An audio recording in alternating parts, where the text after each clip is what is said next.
Madame la Présidente. Thank you so much for being here with us today. I'm always learning when I hear you talking, Governor. So we're talking a lot about inflation, but not about the causes of inflation. So I'm happy to hear today that you are, saying that, well, the pandemics, the demographics that impacts the labor and the housing, the climate shocks, that very happy to hear you for the first time talking about the climate shocks. But for example, the public goes and asks, what is causing inflation? So you have the leader of the opposition in the other chamber that says that carbon tax causes inflation. And when they ask, what is the data? He says, well, it comes from the governor of Canada. And so people believe, okay, so you must have said something.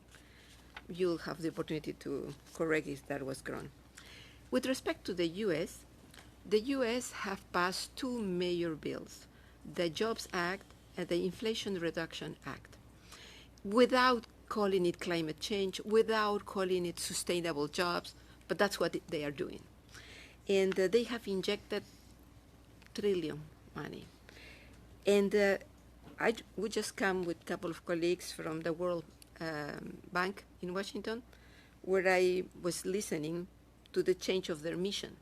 So the World Bank changed their mission. Now is to end extreme poverty and boost prosperity on a livable planet, which is fabulous.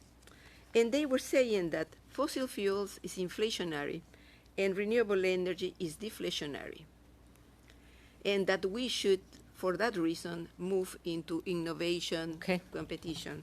So do you have enough tools to push in this direction? Okay, let's have some answers here. Thanks.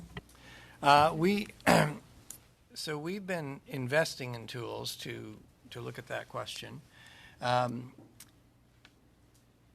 There's no question that climate change is going to be the defining challenge of the next quarter century.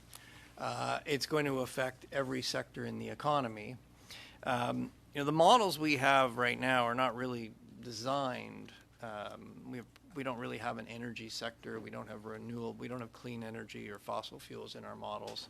So we are in the process of developing, building out that aspect of the models that we use for monetary policy to address precisely the questions that you're looking at. What are the inflationary or deflationary consequences of climate change? There are also the other element that you didn't mention, which is important, is that we're getting more extreme climate events, whether it's storms, floods, forest fires. Those are affecting the economy. Those are affecting people. They're affecting people's livelihoods. They're disrupting transportation. So, from a monetary policy perspective, what does that mean for the economy? How do we manage that? So that is something we're investing in. The investments we've made in the first phase were more looking at the financial stability consequences of climate change. That work is very well advanced, and now we have been shifting more to the question you raised. Thank you so much.